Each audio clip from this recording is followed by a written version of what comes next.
नमस्कार, अन्नपूर्णा रेसिपी या चॅनलमध्ये आपले मनपूर्वक स्वागत। आज आपण करणार आहोत नमकीन चना डाळ किंवा आपण तिला मसाला चना डाळ देखील म्हणू शकतो। तर त्यासाठी मी इथे एक कटोरी चना डाळ घेतलेली आहे, तिलाच आपण हरभरा डाळ देखील म्हणतो। आणि ही जी चना डाळ आहे ती आपल्याला 5 तास भिजत टाकायची आहे, छान असे पाण्यामध्ये भिजत ठेवायची आहे। तर सुरुवातीला आपण ही चना डाळ जी आहे ती 2-3 पाण्याने स्वच्छ धुवून घ्यायची आहे। आता इथे तुम्ही बघू शकता की आपण ही चना डाळ छान धुवून घेत आहोत। अशी 2-3 वेळा पाणी घेऊन आपण ती धुवून टाकायची आहे आणि नंतर ती आपल्याला 6 तास किंवा 5 तास छान भिजू द्यायची आहे। आता इथे तुम्ही बघू शकता की ती भिजल्यानंतर छान फुललेली आहे आणि अशी जर आपण नखाने तिला टोचलं तर मग तिचे असे 2 भाग होतात, म्हणजे ती छान नरम झालेली आहे। त्यानंतर ती चना डाळ आपण आता धुवून टाकूया। स्वच्छ अशी 3 पाण्याने स्वच्छ धुवून टाकायची आपल्याला ती। त्यानंतर तिला चाळणीत टाकून आपण पाणी पूर्ण नितरू द्यायचे आहे, तिचे निघू द्यायचे आहे। आणि त्यानंतर ती चना डाळ आपल्याला एका कापडावरती पसरवायची आहे आणि थोडी कोरडी होऊ द्यायची आहे तिला। जास्त कोरडी होऊ द्यायची नाही, तर थोडीफार कोरडी तिला आपल्याला होऊ द्यायची आहे। ती कोरडी होते तोपर्यंत आपण एका साईडला सर्व मसाले काढून घेऊया।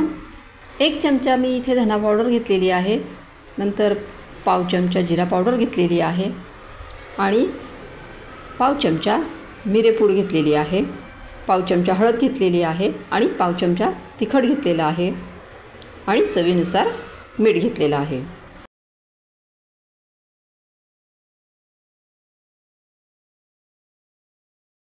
आता ही चना डाळ आपली थोडी कोरडी झालेली आहे छान, तिच्यात पाणी अजिबात राहायला नको, कारण आपल्याला ती तळायची आहे म्हणून। आता गॅसवरती आपण तेल गरम करायला ठेवलेले कढईमध्ये।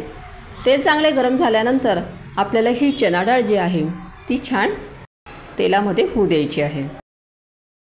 अशी छान तळली गेली की मग नंतर ती आपल्याला काढून घ्यायची आहे। अशी सर्व प्रकारे चना डाळ आपण तळून घेऊया।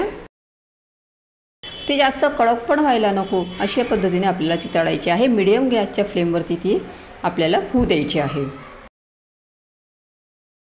जर आपण जोरात गॅसवर तळली तर ती कडक होते, तर आपल्याला मीडियम गॅसच्या फ्लेमवरती तळायची आहे, म्हणजे ती अशी पोकळ होईल, खाताना आपल्याला कडक लागणार नाही।